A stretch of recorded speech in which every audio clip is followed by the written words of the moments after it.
हे माँ मनोकामना देवी, तू तो हर किसी की मनोकामना पूरी करती है, मेरी भी मनोकामना पूरी कर दे। मेरे इस काले रंग के कारण मेरी शादी नहीं हो रही है, मैं अपने माँ पर बोझ बन चुकी हूँ। घर में गरीबी के कारण 2 वक्त का खाना भी ठीक से नहीं जुटता है। हे माता, मेरी मनोकामना पूरी कर दे माता। काजल, गांव के बीच एक मनोकामना वृक्ष था, जहाँ पर काजल अपनी मनोकामना मांग रही होती है और अपने दुखों को मनोकामना वृक्ष को बताती है। तभी वहाँ पर एक प्रकाश चमक उठती है और मनोकामना माँ प्रकट होती है। अरे बेटी रो मत, बता तेरी क्या मनोकामना है। हे मनोकामना माँ, तुमने मुझे दर्शन दिया, इससे खुशी की बात और क्या हो सकती है। अब बोल बेटी, तेरी क्या मनोकामना है। मैं तेरी मनोकामना पूरी करने के लिए आई हूँ। माता, मैं कितनी काली हूँ, जिस कारण कोई भी लड़का मुझे पसंद नहीं करता और मेरी शादी भी नहीं होती। माँ के ऊपर मैं बोझ बन चुकी हूँ, मेरे इस काले रंग को दूर कर दे। तथास्तु, तेरा काला रंग दूर हो जाएगा और तू गोरी बन जाएगी और तेरी शादी में कोई रुकावट नहीं आएगी। अब ये कहते ही काजल के ऊपर एक प्रकाश सा चमक उठता है और देखते ही देखते काजल काली से गोरी बन जाती है। अरे मैं गोरी बन गई माँ, धन्यवाद माँ, तेरा बहुत बहुत धन्यवाद कि मुझे तो गोरी बना दी। लेकिन माँ, मेरी दूसरी वाली मनोकामना वो तो पूरा नहीं हुआ। अरे वो भी हो जाएगा, समय आने पर तुझे पता चल जाएगा।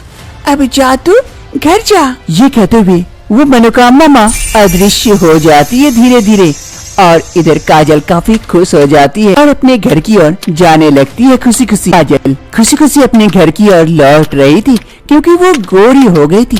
तभी रास्ते में आते आते उसे बड़ी जोर की सोच लग जाती है। अरे ये क्या, बड़ी जोर की सोच लग गई।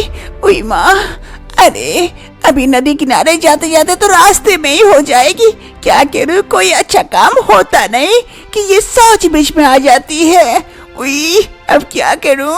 अभी काजल को सामने एक गड्ढा दिखाई देता है। अरे ये गड्ढा, अरे हाँ, एक काम करूँ तो इस गड्ढे में अगर सोच कर दूं और मिट्टी ढक दूं, किसी को पता भी नहीं चलेगा। और इतनी जोर की सोच लगी है, अभी तो जा भी नहीं सकती, यही कर देती हूँ। पहले देख तो लूं इधर उधर कोई है तो नहीं। फिर काजल इधर उधर देखती है और देखती है कोई नहीं है। जल्दी से जाकर वो उस गड्ढे में शौच करने के लिए बैठ जाती है। अरे बड़ी महक रही है, जल्दी से मिट्टी ढक देती हूँ ताकि किसी को पता ना चले। फिर काजल अपनी शौच के ऊपर जल्दी से मिट्टी ढक देती है और जैसे ही उठती है तो देखती है कि उसका शौच चमकने लगता है। अरे ये मेरा शौच इतना चमक क्यों रहा है, क्या हुआ है। नजदीक जाके देखती हूँ। फिर काजल नजदीक जाकर अपने शौच को गौर से देखती है, मिट्टी हटाती है तो वो देख पाती है कि ये तो सोना बन चुका है। अरे ये क्या, मेरा शौच शौच नहीं रहा, ये तो सोना बन चुका है। अरे माँ सही कह रही थी कि वक्त आने पर पता चल जाएगा, हमारी गरीबी भी दूर हो सकती है। अरे कोई देख न ले, वरना मेरी शौच पर बंटवारा हो जाएगा। जल्दी से लेकर घर में भागती हूँ ये सोने वाला शौच। फिर काजल जल्दी से अपनी शौच को उठाती है और अपने घर की ओर भागती है चुपके चुपके। काजल की माँ दीपाली देवी घर में खाना बना रही होती है। तभी काजल पहुँचती है शौच लेकर। अरे बेटी आ गई, जा हाथ मुँह धो ले, खाना बने गया, लगाती हूँ।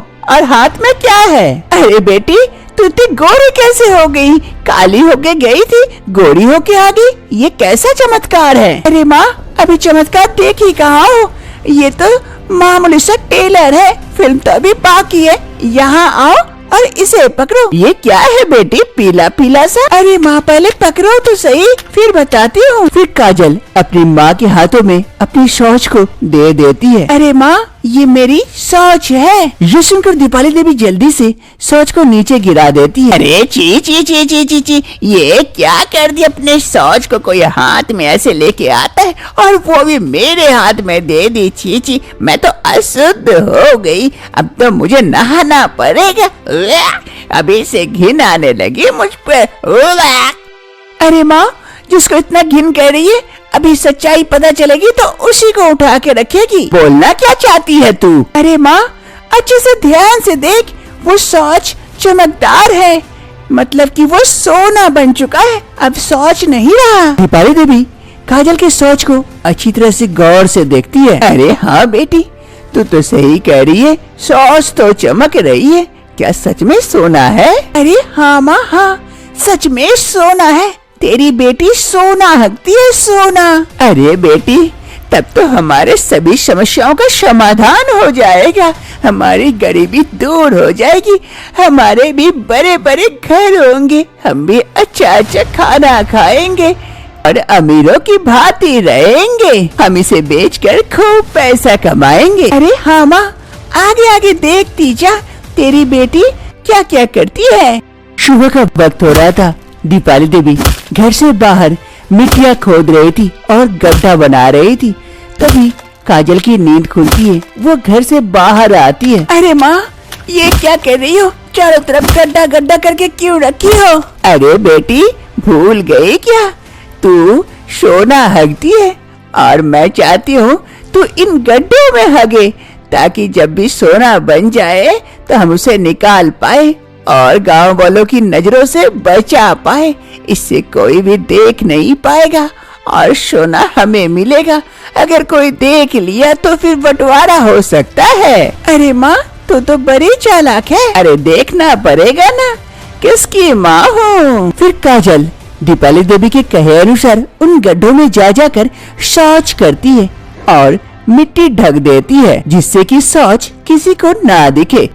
रात का वक्त हो रहा था। दीपाली देवी और काजल दोनों चुपके चुपके घर से बाहर आती है और आकर देखती है जहाँ पर काजल शौच की हुई थी, शौच बदलकर सोना बन चुका है और काफी ज्यादा चमक रहा होता है। अरे बेटी, देख देख देख, तेरा शौच सोना बन चुका है, कितना ज्यादा चमक रहा है। अरे हाँ माँ, सच कह रही हो। चलो जल्दी से निकाल लेते, वरना किसी की नजर पड़ गई तो हो गया कल्याण।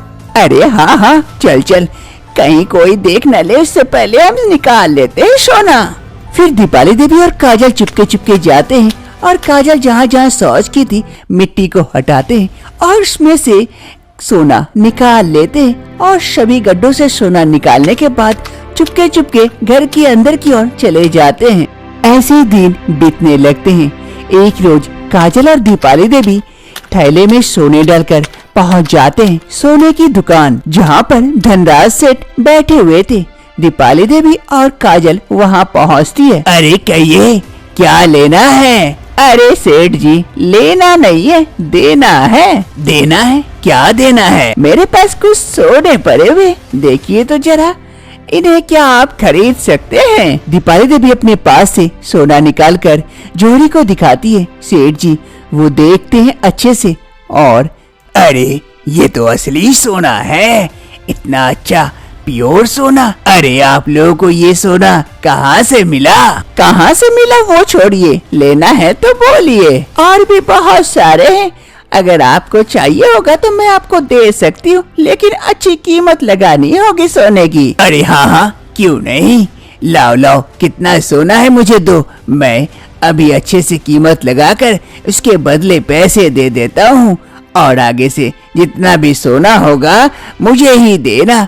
अगर कहीं और गई, पकड़े गई तो जेल हो सकता है। फिर दीपाली देवी अपने सोने का थैला सेठ जी को दे देती है। सेठ जी वो थैला लेकर वहाँ से चले जाते हैं और कुछ ही समय में कुछ पैसे लेकर आते हैं। ये लीजिए आपके सोने का मूल्य, और आगे जितना भी सोना है हमें ला के दीजिएगा, हम अच्छी कीमत पे आपसे सारा सोना खरीद लेंगे। अरे हाँ हाँ जरूर, क्यों नहीं। दीपाली देवी पैसे पाकर काफी खुश हो जाती है और काजल के साथ अपने घर की ओर लौटती है। और इधर सेठ जी भी काफी लालच में आ जाते हैं, इतना प्योर सोना पाकर काफी खुश हो जाते हैं। धीरे धीरे वक्त बीतने लगते हैं। वक्त बीतने के साथ साथ दीपाली देवी और काजल अपना झोपड़ी का घर बदलकर एक बड़ा सा पक्के का मकान बना लेती है और अमीरों जैसा जीवन यापन करने लगती है। अब से दीपाली देवी और काजल दोनों एक बड़े से लग्जरी घर में रहने लगते हैं, जिसके इर्द गिर्द नौकर चाकर घूमते हैं और वो दोनों आराम फरमाते हैं और ऑर्डर। मैडम ये लीजिए आप लोगों के लिए कुछ फले लेके आई हूँ। अरे अभी तक खाना नहीं बना है, बड़ी भूख लगी है और तू फल खिला रही है। रामू कहाँ है? हाँ मैडम आ गया, बस हो ही गया है खाना। तब तक भूख लगी होगी तो थोड़ा सा फल खा लीजिए, मैं खाना लगाता हूँ। ठीक है, जल्दी से लगाओ खाना और ये प्लेट यहाँ रख दो, हम खा लेंगे। फिर दीपाली देवी और काजल दोनों एक एक फल लेती है और दोनों मजे से खाती है। शाम का वक्त होते ही उनके लिए एक खास तरह का डिनर टेबल सजता है। दोनों बड़े ही मजे से लग्जरी जीवन बिता रहे होते हैं। दूसरी सुबह काजल सो रही होती है, तभी वहाँ पर दीपाली देवी आती है। अरे बेटी उठ जा बेटी, सुबह हो गई है। अरे माँ थोड़ा सा और सोने दे, बस 2 मिनट में उठती हूँ, नींद पूरी नहीं हुई है। अरे काजल उठी है कि नहीं? जी जी जी जी, ये क्या करके रख दी, पूरा गंदगी फैला के रखी है। जी। काजल की नींद खुलती है, वो जैसे आँख खोलती है देखती है सब कुछ बदल चुका है। वो अपने पुराने घर पर आ चुकी है। अरे माँ ये कबाड़ खाना में मैं कैसे आ गई यहाँ पर? अरे हाँ, ये तो कबाड़ खाना लगेगा ना, तू तो महारानी है, राजमहल में सो रही थी ना। अरे हाँ सच में।